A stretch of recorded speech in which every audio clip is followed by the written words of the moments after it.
Hi friends, ಎಲ್ಲರಿಗೂ ನಮಸ್ಕಾರ. So ಇವತ್ತು ಏನಂದರೆ ಆಮ್ಲೆಟ್ ತಿಂದು ಜಾಸ್ತಿ ದಿನ ಆಗಿತ್ತು. ಸೊ ಇವತ್ತು ಟ್ರೈ ಮಾಡ್ತೀನಿ ಫ್ರೆಂಡ್ಸ್, ಓಕೆನಾ ಜಿಮ್ ಫ್ರೆಂಡ್ಸ್?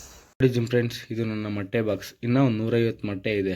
ನೋಡಿ ಫ್ರೆಂಡ್ಸ್, 150 ಮೊಟ್ಟೆದಲ್ಲಿ 12 ಮೊಟ್ಟೆ ಆಮ್ಲೆಟ್ಗೆ ರೆಡಿ ಮಾಡ್ತಾ ಇದ್ದೀನಿ. ಅದ್ರ ಜೊತೆಗೆ 2 ಈರುಳ್ಳಿ. ಜಿಮ್ ಫ್ರೆಂಡ್ಸ್, ಏನೋ ಗೊತ್ತಿಲ್ಲ ಫ್ರೆಂಡ್ಸ್, ಈರುಳ್ಳಿ ಮಿಕ್ಸ್ ಮಾಡಿದ ತಕ್ಷಣ ಹಂಗೆ ಮಿಕ್ಸಿಗೆ ಹಾಕ್ಬಿಟ್ಟು ರುಬ್ಬಿಟ್ಟು ಕುಡಿದ್ಬಿಡೋಣ ಅನಿಸ್ತೈತೆ. ಸೊ ಬೇಡ, ವಾಮಿಟ್ಗಿನ ಹಾಕ್ಬಿಟ್ರೆ ಏನು ಮಾಡ್ತೀಯ, ವೇಸ್ಟ್ ಆಗುತ್ತೆ ಅದು ಮೊಟ್ಟೆ.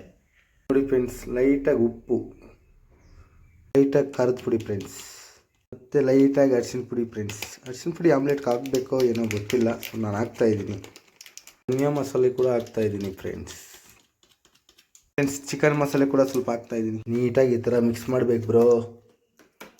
ನೀಟಾಗಿ ಈ ಥರ ಮಿಕ್ಸ್ ಮಾಡಿಬಿಟ್ಟು ನೀಟಾಗಿ ಕಲ್ಸ್ಕೊಂಡೆ ಫ್ರೆಂಡ್ಸ್. ಮನೇಲಿ ಸಿಲಿಂಡ್ರ್ ಖಾಲಿ ಆಗಿಬಿಟ್ಟಿದೆ.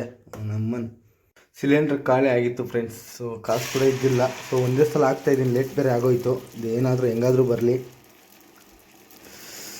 ಜಿಮ್ಗೆ ಬೇರೆ ಹೋಗ್ಬೇಕು ಫ್ರೆಂಡ್ಸ್, ಟೈಮ್ ಆಗಿಬಿಡ್ತು. ಅದಕ್ಕೆ ಒಂದೇ ಸಲ ಆಮ್ಲೆಟ್ ಟ್ರೈ ಮಾಡ್ತಾಯಿದ್ದೀನಿ. ಸೊ ಹೆಂಗೆ ಬರುತ್ತೋ ನೋಡೋಣ. ಇಷ್ಟ ಟ್ರೈ ಮಾಡಿದೆ ಫ್ರೆಂಡ್ಸ್, ನೀಟಾಗಿ ರೌಂಡಾಗಿ ಎತ್ಕೊಳ್ಳೋಣ ಅಂತ. ಇದೇನು ಚಾಪ್ಸ್ ಥರ ಬಂದುಬಿಟ್ಟಿದೆ. ನೋಡಿ ಫ್ರೆಂಡ್ಸ್, ರೆಡಿ ಆಯಿತು ಆಮ್ಲೆಟು. ಇದೇನು ಬ್ರೌನ್ ಬ್ರೆಡ್ ಥರ ಇದೆ. ಸೊ ಯಾವಾಗಲೂ ಬೇಯಿಸಿರೋ ಮೊಟ್ಟೆ ತಿನ್ನಬೇಕು ಅಂತಿಲ್ಲ, ಬೇಜಾರಾದಾಗ ಆಮ್ಲೆಟ್ ಹಾಕ್ಕೋಬೋದು.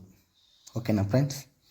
ನೋಡಿ ಫ್ರೆಂಡ್ಸ್, ಆಮ್ಲೆಟ್ ರೆಡಿ ಆಯಿತು. ಸೊ ಯಾರಿಗಾದರೂ ಇಷ್ಟ ಇದ್ದರೆ ಜಲ್ದಿ ಬಂದುಬಿಡಿ, ಇಲ್ಲಾಂದರೆ ಒಬ್ಬನೇ ತಿನ್ಬಿಡ್ತೀನಿ. ಓಕೆನಾ? ನೆಕ್ಸ್ಟ್ ವೀಡಿಯೋಲಿ ಸಿಗೋಣ ಫ್ರೆಂಡ್ಸ್.